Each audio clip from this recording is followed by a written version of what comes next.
स्वागत है आप सभी का एक और नई वीडियो में। तो गाइस, क्या आप बिल्कुल शुरू से अंग्रेजी पढ़ना और लिखना सीखना चाहते हैं? तो आज के इस वीडियो में मैं आपको बिल्कुल शुरू से अंग्रेजी पढ़ना और लिखना सिखाने वाली हूं। साथ ही साथ आप अंग्रेजी बोलना भी सीखेंगे, क्योंकि इसमें आपको डेली यूज के जो वर्ड्स होते हैं, डेली यूज के जो फ्रेजेज होते हैं, वो भी मैं आपको बताने वाली हूँ। यहाँ पे देख सकते हैं कि सबसे पहले आपको वर्ड दिखेगा, इसके बाद इसके बगल में इसके मतलब दिखेगा। ठीक है, तो आप स्टोरी के जरिए बहुत ही आसान तरीके से अंग्रेजी पढ़ना, लिखना और बोलना सीख सकते हैं। अब बहुत सारे स्टूडेंट कमेंट करते हैं कि अंग्रेजी सीखने के लिए ज़रूरी क्या है, यानी कि कौन से टॉपिक हमें ज़्यादा फोकस करना चाहिए, कौन से टॉपिक पे। ठीक है, ग्रामर्स के कौन से रूल्स सीखना चाहिए, तो भी मैं आपको बताने वाली हूँ कि आपको ग्रामर्स के कौन कौन से रूल्स ज़्यादा ज़रूरी है अंग्रेजी पढ़ना, लिखना या फिर बोलना, यानी कि आप जल्दी से अंग्रेजी सीखना चाहते हैं तो इसके लिए आपको कौन से टॉपिक पे ज़्यादा फोकस करना चाहिए। तो देखिए, इसमें जो पहला सबसे ज़्यादा जरूरी टॉपिक है वो है आपका वर्ड्स। ठीक है, शब्द, जो डेली यूज के जो वर्ड्स होते हैं उसके मतलब आपको पता होना चाहिए, तभी जाके आप किसी भी सेंटेंस को बना पाएंगे, या फिर कहीं पे भी अगर इंग्लिश में लिखा है तो उसके मतलब को आप समझ पाएंगे। तो वर्ड्स तो बहुत ही ज़रूरी है। इसके अलावा टेंस ज़रूरी है। ठीक है, टेंस, किसी भी इंग्लिश के सेंटेंस को समझने के लिए टेंस बहुत ही ज़रूरी है। इसके अलावा और के फॉर्म्स जो होते हैं, जैसे कि first form, second form, third form, तो ये दो तीन चीज़ें बहुत ही ज़रूरी है। और इस वीडियो में आपके सारी चीज़ें कवर हो रही है, स्टोरी के जरिए आप सारी चीज़ें सीख रहे हैं। इसमें जो भी वर्ड दिख रहा है उसके मैं बता देती हूँ उसके बारे में कि ये वर्ड के फर्स्ट फॉर्म है, सेकेंड फॉर्म है या फिर थर्ड फॉर्म है, और यहाँ पे थर्ड फॉर्म क्यों आया है। ठीक है, सारी चीज़ें मैं आपको बताती हूँ। तो आपको क्या करना है, वीडियो को ध्यान से देखना है, इसमें आपको बहुत सारी चीज़ें सीखने को मिलेगा। चलिए शुरू करते हैं। इस वीडियो के लास्ट में मैं आपको ये भी बताऊंगी, यदि आप नए सब्सक्राइबर है तो शायद आपको पता नहीं होगा, तो मैं आपको वीडियो के अंत में बताऊंगी कि ये जो स्टोरी है ये कहाँ पे मिलेगा, वो भी आपके मोबाइल में, वो भी बिल्कुल फ्री में। आपको 1 रुपया भी खर्च नहीं करना है। ठीक है, और जहाँ से मैं स्टोरी पढ़ाती हूँ वो मैं आपको बता दूँगी कि कहाँ से मैं पढ़ाती हूँ ये जो स्टोरी, और वो आपको फ्री में मिलेगा, अपने मोबाइल में आपको रखना है। तो मैं वीडियो के लास्ट में ज़रूर बताऊँगी। तो देखिए, सबसे पहले देखते हैं कि स्टोरी का टाइटल क्या है। टाइटल है सेलिंग ऑफ द हाउस। ठीक है, सेलिंग का मतलब हो गया है यहाँ पे बिक्री, सेल मतलब होता है बेचना। ठीक है, किसी भी चीज को बेचना, सेल करना। तो यहाँ पे क्या है, सेलिंग, ये एक नाउन हो गया। देखिए, किसी भी वर्ब में अगर आईएनजी फॉर्म लग जाता है तो या तो वो जेरंड हो जाता है, और उसको हम जेरंड भी बोलते हैं, और ये एक नाउन भी हो गया। ठीक है, आईएनजी फॉर्म लग गया तो इसका मतलब हो गया बिक्री। ठीक है, ऑफ यानी कि की, द हाउस यानी कि घर की, तो ये क्या हो गया, बिक्री की घर।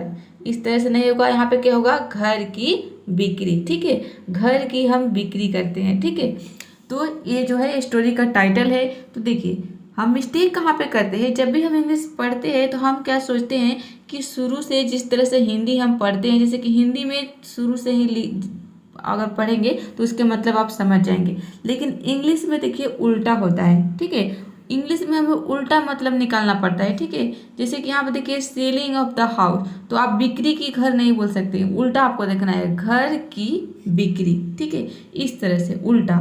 लेकिन अब मान लीजिए कि ये तो छोटा सा पार्ट है, मान लीजिए एक छोटा सा फ्रेज है, तो इसकी मतलब आपने निकाल लिया, लेकिन एक लंबा जब सेंटेंस हो तो उसके मतलब हम कैसे निकालेंगे वो भी मैं आपको आगे बताऊंगी। ठीक है, चलिए शुरू करते हैं, देखते हैं स्टोरी क्या है। सबसे पहले हम रीड करेंगे केवल इंग्लिश को, इसके बाद इसको हिंदी मीनिंग के साथ समझेंगे।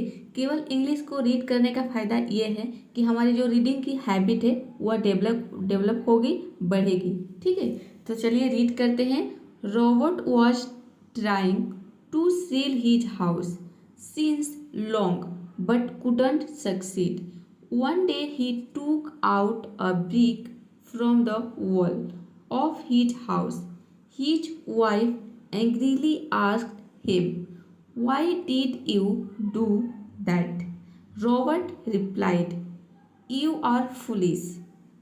You don't know anything." ठीक है, चलिए अब इसकी हिंदी मीनिंग को समझते हैं।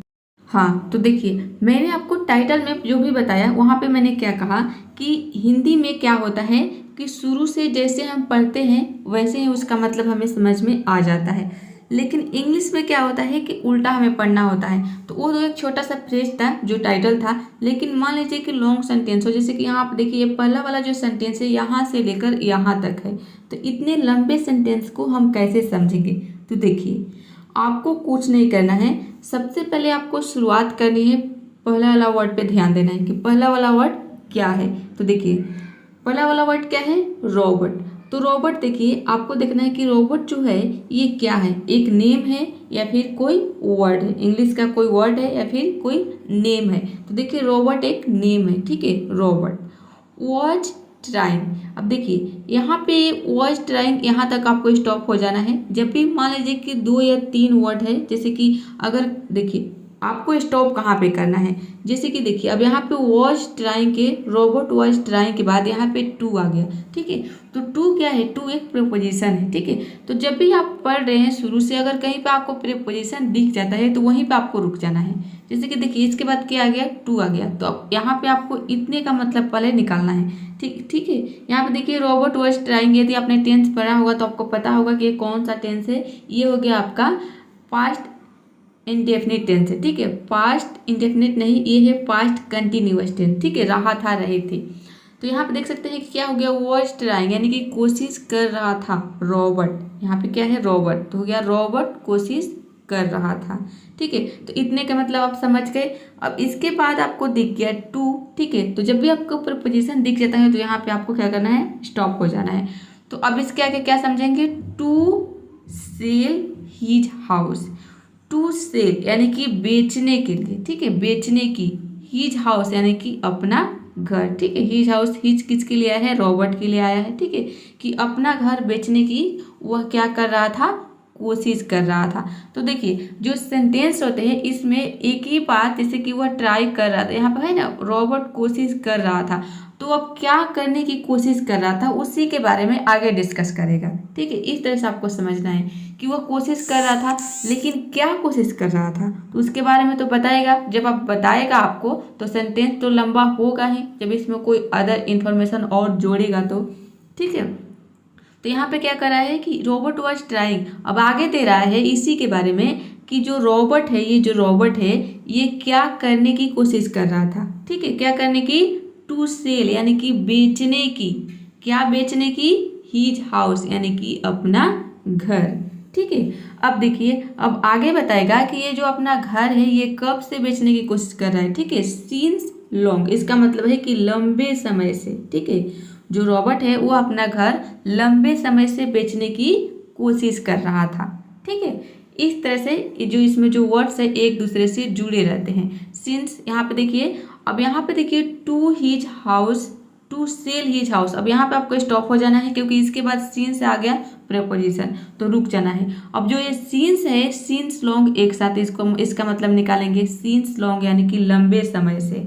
इसके आगे देखिए बट, फिर प्रीपोजिशन आ गया तो यहाँ पे रुक जाएंगे। अब बट का मतलब होता है लेकिन, क्योंकि देखिए बट के बाद कोई और यहाँ पे वर्ड नहीं है। यहाँ पे हेल्पिंग वर्ब आ गया कुडंट, इसका मतलब है कि कोई काम नहीं कर सके, नहीं कर पाए। तो जो कुडंट है इसके आगे वाले शब्द में जुड़ जाएगा। इसके आगे क्या है, सक्सीड, तो कुडंट सक्सीड, इसका मतलब है कि सफल नहीं हो पाया या कोई काम आप नहीं कर सके या फिर नहीं कर पाए। तो देखिए यहाँ पे एक चीज़ आपको नोटिस करनी है कि देखिए कुडंट सक्सीड, ये तो मैंने आपको बता दिया कि कैसे आपको तोड़ना है सेंटेंस को। लेकिन अब अगर आपको मतलब नहीं पता है कि वर्ड का मतलब क्या होता है तो ये तो आपको लर्न करना पड़ेगा।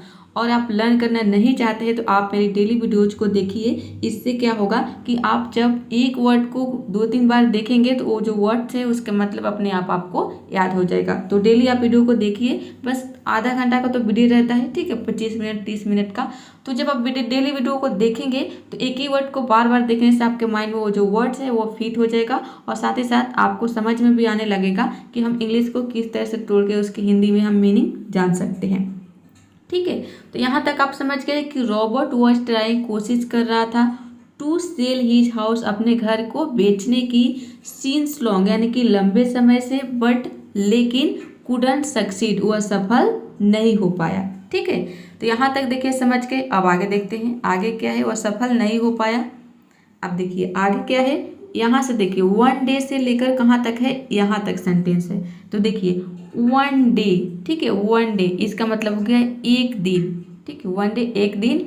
ही टुक आउट, यहाँ तक ही टुक आउट अ ब्रिक, ठीक है, यहाँ तक आपको देखना है। ही टुक आउट यानी कि उसने निकाला, अ ब्रिक का मतलब है कि एक ईंट, ब्रिक मतलब होता है ईंट, ठीक है। उसने एक ईंट निकाला। देखिए टेक का मतलब होता है लेना, ठीक है, और आउट का मतलब होता है बाहर। तो यहाँ पे टेक का सेकेंड फॉर्म दिया है, ठीक है, सेकेंड फॉर्म हो गया टूक। तो देख रहे हैं कि वर्ब के फॉर्म्स का याद करना बहुत ही जरूरी है। और यहाँ पे देखिए टेंस के बारे में भी आपको पता होना चाहिए, तभी जाके आप इसकी मीनिंग को समझ पाएंगे कि यहाँ पे इसका मतलब क्या होगा। अब वॉच ट्राइंग यहाँ पे देखिए आपको मतलब आपको पता ही नहीं है कि कौन सा टेंस है, तो आप इसकी हिंदी मीनिंग कैसे निकालेंगे। तो देखिए टेंस और वर्ब्स ये दोनों जरूरी है, तो दोनों पे मैं वीडियो बना चुकी हूँ। यहाँ पे देखिए आई बटन पे क्लिक करके आप टेंस के वीडियो को देख सकते हैं कि आप जो भी टेंस होते हैं A to Z, ठीक है, 12 टेंस होते हैं, उस 12 टेंस के बारे में मैं एक ही वीडियो में बता चुकी हूँ। 1.5 घंटे की वीडियो है, आप इस वीडियो को देख लेते हैं तो आपका डाउट जो है वह क्लियर हो जाएगा, ठीक है। तो उसने क्या किया, वन डे ही टूक। टेक का मतलब होता है निकालना, आउट मतलब टेक मतलब होता है लेना, और आउट का मतलब हो गया बाहर। तो टूक आउट यानी कि उसने बाहर निकाला, ठीक है, उसने निकाला। ये भी हो सकता है अ ब्रिक, एक ईंट, फ्रॉम द वॉल यानी कि दीवार से, ठीक है। यहाँ पे देखिए अब ब्रिक के आगे क्या हो गया, प्रीपोजिशन आ गया, तो ब्रिक तक आपको रुक जाना है, इतने की मतलब निकाल लेना है कि उसने एक ईंट निकाला। अब ये बताएगा कि वो कहाँ से निकाला, फ्रॉम द वॉल यानी कि दीवार से निकाला। अब बताएगा कि अपने घर के, ऑफ हिज हाउस यानी कि अपने घर के। अब देखिए आगे बताएगा, अब देखिए यहाँ पे फ्रॉम द वॉल ये प्रीपोजिशन हो गया, और वॉल के बाद फिर यहाँ पे देखिए ऑफ प्रीपोजिशन आ गया। तो फ्रॉम द वॉल ये एक साथ जुड़ जाएगा क्योंकि इसके बाद फिर प्रीपोजिशन आ गया, इसलिए। अब ऑफ हिज हाउस, ये ऑफ हिज हाउस एक साथ आ जाएगा, ऑफ हिज हाउस यानी कि अपने घर के, ठीक है। चलिए यहाँ तक आप समझ गए, आगे देखते हैं आगे क्या है। यहाँ देखिए इसके पहले आपने क्या देखा कि एक दिन ही टूक आउट, उसने निकाला, क्या निकाला, एक ईंट निकाला, कहाँ से, फ्रॉम द वॉल यानी कि दीवार से, ऑफ हिज हाउस यानी कि अपने घर के, ठीक है। एक दिन रॉबर्ट ने अपने घर के दीवार से एक ईंट निकाला, ठीक है। यहाँ तक आप समझ रहे हैं। अब आगे देखते हैं, आगे क्या है कि हिज वाइफ, ठीक है, उसकी पत्नी, हिज वाइफ, हिज किसके लिए आया है, रॉबर्ट के लिए है, हिज वाइफ यानी कि उसकी पत्नी, इतना का मतलब। उसके बाद एंग्रीली का मतलब होता है गुस्से से, ठीक है, उसकी पत्नी गुस्से से आस्क्ड यानी कि हिम किसके लिए आया है, रॉबर्ट के लिए, गुस्से से उससे पूछी, ठीक है, उससे पूछी, क्या पूछी। अब आगे बताएगा, why did you do that यानी कि तुमने ऐसा क्यों किया।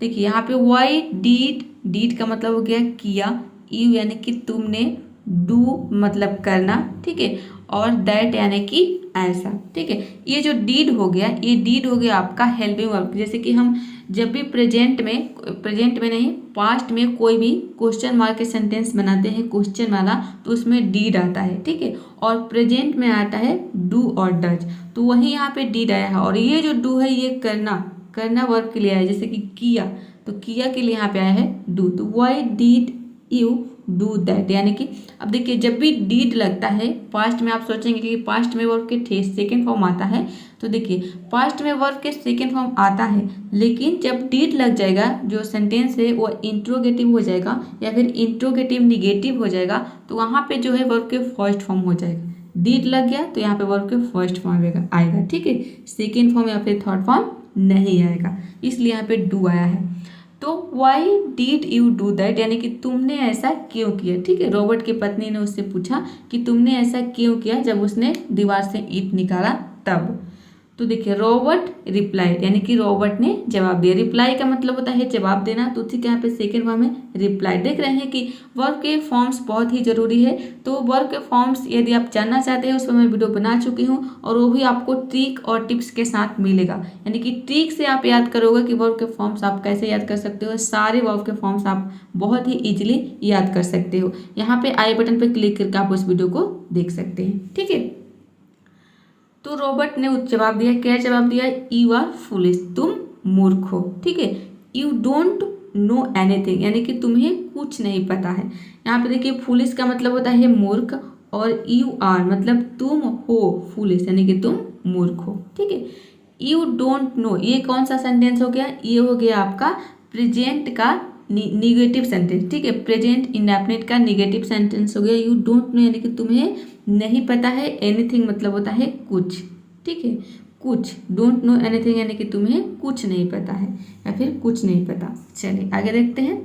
अब देखिए कई स्टूडेंट का कमेंट आता है कि मैम आप एक ही चीज़ को बहुत बार बताती हैं। तो देखिए मैं चाहती हूँ कि जो बिगिनर्स लोग हैं, क्योंकि देखिए जो एडवांस लोग हैं वो तो एक बार में समझ जाते हैं, लेकिन जो बिगिनर्स हैं उन लोगों को समझ में नहीं आता है। अब मान लीजिए मैं ऐसे भी पढ़ा सकती हूँ, यहाँ पे देखिए केवल इंग्लिश में लिखा है और यहाँ पे मैं मेरे को हिंदी में लिखने की ज़रूरत नहीं है। ऐसा नहीं है कि मैं खुद को समझने के लिए यहाँ पे हिंदी और इंग्लिश दोनों में लिखती हूँ, आप लोगों को समझाने के लिए मैं लिखती हूँ। यहाँ पे मैं चाहूँ तो यहाँ पे केवल हम इंग्लिश को पढ़कर ही मैं इसकी हिंदी मीनिंग बता दूंगी, जल्दी जल्दी बताकर वीडियो की एंड कर दूंगी। लेकिन क्या होगा कि इससे आपको समझ में नहीं आएगा। मैं वीडियो बना रही हूँ ताकि आप समझे, सीखे, ठीक है। तो जो एडवांस लेवल पे है वो लोग मानते हैं कि उन लोगों को अगर आ रहा है तो आप लोग वीडियो ना देखें, हो सकता है आप लोगों को समझ में आ रहा है, सारी चीज़ें के बारे में आपको पता है, तो आप अपना टाइम वेस्ट क्यों कर रहे हैं, ठीक है। तो आप अपना टाइम वेस्ट ना करें। जिनको अगर पता है इसके बारे में कि इनका मतलब क्या होता है, इंग्लिश पढ़ना आता है, लिखना भी आता है,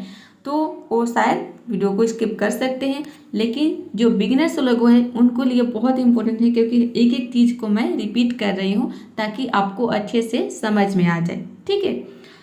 देखिए सबसे पहले रीड करेंगे आई नो, ठीक है। I know why I am feeling again and again in selling my house. I have never shown its sample to anyone. Now I have got a customer. I have promised him to this brick as a sample of our house. His wife held her head at the foolishness of her husband. ठीक है, चलिए इसकी Hindi meaning को समझते हैं। तो देखिए अभी तक हम स्टोरी में कहा थे कि उसकी पत्नी ने क्या, जो पत्नी थी वह क्या बोली कि तुम ऐसा क्यों करे, तुमने ऐसा क्यों किया।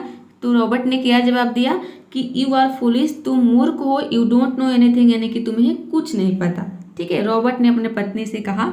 अब देखिए आगे क्या है कि आई नो, रॉबर्ट ने कहा कि आई नो, मैं जानता हूँ, ठीक है। आई नो हो गया आपका प्रेजेंट इंडेफिनिट टेंस, ठीक है। आई नो मतलब कि मैं जानता हूँ या फिर मुझे पता है, ये भी हो सकता है। क्या पता है, वाई आई एम फेलिंग, यानी कि मैं असफल क्यों हो रहा हूँ, ठीक है। फेल का मतलब होता है असफल होना। तो वाई यहाँ पे देखिए, वाई मतलब क्यों, आई यानी कि मैं, एम मतलब हूँ, ठीक है। और फेलिंग हो गया तो हो रहा हूँ, ये हो गया आपका प्रेजेंट कंटिन्यूअस टेंस का इंट्रोगेटिव सेंटेंस, ठीक है, प्रश्नवाचक वाक्य। कि जो रॉबर्ट है वो बता रहा है कि मुझे पता है, मैं जानता हूँ कि मैं असफल क्यों हो रहा हूँ। अगेन एंड अगेन, ठीक है। अब देखिए यहाँ पे एक सेंटेंस आ गया, यहाँ पे आई नो, ये हो गया आपका एक सेंटेंस। तो रुक जाना है आपको, पहले इतने का मतलब निकालना है। फिर आगे क्या है, वाई आई एम फेलिंग, यानी कि मैं असफल क्यों हो रहा हूँ, ये हो गया आपका एक सेंटेंस। तो यहाँ पे आपको रुक जाना है, पहले इतने का मतलब निकालना है। मैं आपको ये बता रहा हूँ कि आपको लंबे सेंटेंस को कैसे समझना है यदि आप बिगिनर्स है तो। इसके बाद देखिए यहाँ पे अगेन एंड अगेन, ये हो गया आपका एक फ्रेजल वर्ब, ठीक है। इसका मतलब होता है बार बार। अब आप सोचेंगे कि हम तो बिगिनर्स हैं तो हमें कैसे पता चलेगा कि ये एक फ्रेज है, ठीक है। तो वही चीज़ें तो मैं आपको सिखा रही हूँ कि जब आप वीडियो को देखेंगे तभी तो आपको पता चलेगा कि ये क्या है, ये फ्रेज है कि वर्ड्स है, वर्ड मीनिंग है कि फ्रेजेज है कि इडियम्स है। तो ये आपको तो सीखना पड़ेगा, तो वीडियो को देखेंगे तभी तो सीखेंगे। तो देखिए मेरे को पहले से पता है कि अगेन एंड अगेन का मतलब होता है बार बार, ये एक फ्रेजल वर्ब है, क्योंकि इसके बारे में मैं पढ़ चुकी हूँ और इसका मतलब पता है, तभी मैं आपको पढ़ा रही हूँ। तो वही चीज़ें आपको भी सीखना है। तो आप कैसे सीखेंगे, जब आप वीडियो को देखेंगे ध्यान से। तो अगेन एंड अगेन का मतलब क्या होगा, बार बार। इन सेलिंग माई हाउस, यानी कि अपने घर को बेचने में। यहाँ पे क्या है, इन सेलिंग माई हाउस, यानी कि अपने घर को बेचने में। देखिए आगे है आई हैव नेवर शोन, यानी कि मैंने कभी नहीं दिखाया। देखिए यहाँ पे जो शोन है ये शो का थर्ड फॉर्म है, ठीक है। कैसे पता चलेगा कि थर्ड फॉर्म या फिर सेकेंड फॉर्म है, तो देखिए जब भी अगर हेल्पिंग वर्ब आ रहा है, कोई भी हेल्पिंग वर्ब हो सकता है, has, have, is, am, are. तो अगर हेल्पिंग वर्ब के बाद कोई वर्ब के फॉर्म चेंज है, किसी भी वर्ब के फॉर्म अगर चेंज है तो वहाँ पे आपको समझना है कि वो थर्ड फॉर्म है, ठीक है। अगर हेल्पिंग वर्ब नहीं है और वर्ब के फॉर्म चेंज है तो आपको समझना है कि वो सेकेंड फॉर्म है, ठीक है, पास्ट की बात हो रही है। लेकिन यहाँ पे क्या है, हैव के बाद यहाँ पे देख सकते हैं कि नेवर हो गया, उसके बाद यहाँ पे वर्ब के फॉर्म चेंज है, मतलब कि यहाँ पे हेल्पिंग वर्ब दिया है, तो ये हो गया आपके वर्ब के सेकेंड फॉर्म, ठीक है। तो देखिए नेवर, आई नेवर शोन, इसका मतलब है कि मैंने कभी नहीं दिखाया। इट्स सैम्पल, सैम्पल का मतलब होता है देखिए सिंपल नहीं है, ध्यान देना है आपको, यहाँ पे एस ए है, ठीक है। एस आई अगर रहता है तो सिंपल मतलब होता है सामान्य, यहाँ पे क्या है सैम्पल है, एस ए है, ठीक है सैम्पल। इट्स सैम्पल यानी कि इसका नमूना, ठीक है। इट्स किसके लिए आया है, इट्स जो है ये ईट के लिए आया है, ठीक है। इट ये बोला है कि ईट का नमूना, इट्स सैंपल यानी कि इसका नमूना, मतलब कि ईट का नमूना मैंने कभी नहीं दिखाया टू एनीवन यानी कि किसी को, ठीक है। नाउ अब I have got a customer, यानी कि देखिए गेट का मतलब होता है पाना, तो गॉट यानी कि पाना, ठीक है। गेट मतलब होता है पाना, गॉट यानी कि पाया, यानी कि आई हैव गॉट यानी कि मैंने एक पाया है या फिर मुझे एक मिल गया है, ठीक है। मिला है, मिल गया है। अ कस्टमर यानी कि मुझे एक ग्राहक मिल गया है। वो जो रॉबर्ट है वह कह रहा है कि मैं बार बार असफल क्यों हो रहा हूँ, ये जो है अगेन एंड अगेन यानी कि बार बार मैं असफल क्यों हो रहा हूँ अपने घर को बेचने में। यहाँ पे क्लियर कर देती हूँ कि आई हैव नेवर सीन यानी कि मैंने कभी नहीं दिखाया इसका नमूना, अपने घर के जो ईट है उसका नमूना मैंने कभी नहीं दिखाया किसी को। एनीवन मतलब टू एनीवन का मतलब हो गया किसी को। नाउ अब I am got a customer यानी कि अब मुझे एक ग्राहक मिल गया है, ठीक है। चलिए आगे देखते हैं। तो देखिए आगे क्या है, कहाँ से कहाँ तक है, ये है देखिए यहाँ से लेकर सेंटेंस जो है यहाँ से लेकर ये है यहाँ तक फुल स्टॉप। आप समझते हैं, देखिए कैसे निकालते हैं इसकी हिंदी मीनिंग। तो देखिए आई हैव, वो क्या कर रहा है पहले रॉबर्ट क्या कर रहा है कि अब मुझे एक ग्राहक मिल गया है। देखिए आगे क्या कर रहा है, आई हैव प्रॉमिस्ड। अब देखिए ये एक सेंटेंस हो गया यहाँ से लेकर यहाँ तक, तो पहले आपको इतने का मतलब निकालना है। देखिए प्रॉमिस का मतलब होता है वादा करना, ठीक है। तो उसी का यहाँ पे सेकेंड फॉर्म है, सेकेंड फॉर्म नहीं थर्ड फॉर्म है। कैसे पता चल रहा है, क्योंकि देखिए इससे पहले यहाँ पे हैव हेल्पिंग वर्ब आया है, इसलिए आपको समझ जाना है कि ये सेकेंड फॉर्म नहीं है, ये थर्ड फॉर्म है, ठीक है। तो आई हैव प्रॉमिस्ड इसका मतलब हो गया कि मैंने वादा किया है। ये जो सेंटेंस है ये आपका प्रेजेंट परफेक्ट टेंस का सेंटेंस है। मैंने वादा किया है हिम, किससे, उससे। हिम किसके लिए है, उस कस्टमर के लिए है, कि वो जो रॉबर्ट है वो बोला है कि मैंने उससे वादा किया है। अब देखिए आगे बताएगा टू गिव यानी कि देने के लिए दिस ब्रिक या ईट, ठीक है। इस ईट को देने का मैंने उससे वादा किया है। एज अ सिंपल इसका मतलब है कि नमूने के रूप में, ठीक है, नमूने के रूप में। सैंपल मतलब नमूना। ऑफ आवर हाउस यानी कि हमारे घर के। रॉबर्ट क्या बोल रहा है कि मैंने उससे वादा किया है कि उस क्या किया है वादा, इस ईट को देने के लिए नमूने के रूप में, हमारे घर के नमूने के रूप में इस ईट को देने के लिए मैंने उससे वादा किया है, ठीक है। हीज वाइफ उसकी पत्नी ने हेल्ड मतलब कि पकड़ा, ठीक है। होल्ड का मतलब होता है पकड़ना, तो उसी का आप देखिए यहाँ पे सेकेंड फॉर्म है, ठीक है।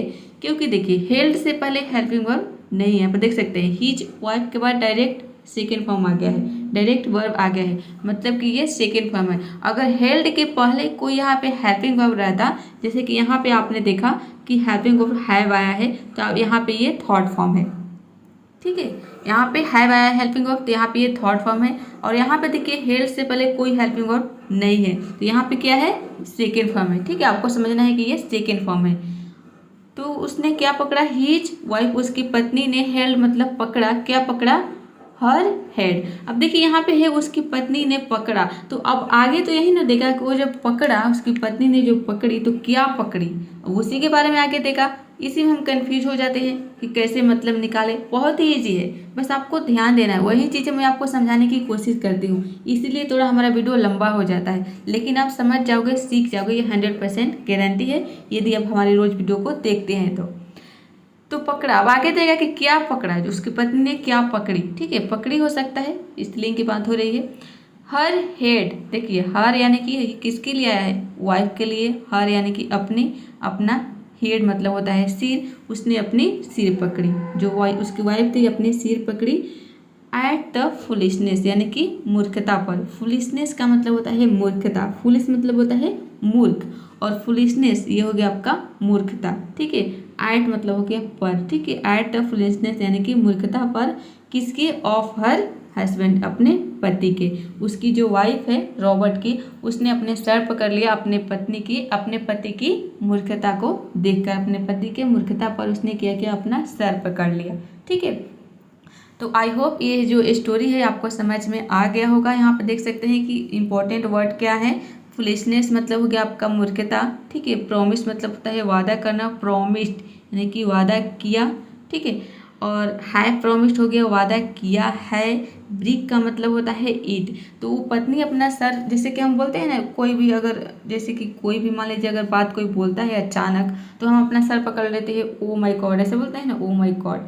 तो वही पत्नी अपना सर पकड़ ली अपने पति के मूर्खता पर, क्योंकि वो पति ने क्या किया कि वो अपने घर के नमूने के रूप में घर में से ईंट निकाल कर वो कस्टमर को देने के लिए बोल रहा था। और इसे और वो क्या बोल रहा था कि इसीलिए मैं अपने घर को इतने दिनों से बेचने में असफल हो रहा हूँ, क्योंकि मैंने किसी को नमूना ही नहीं दिखाया।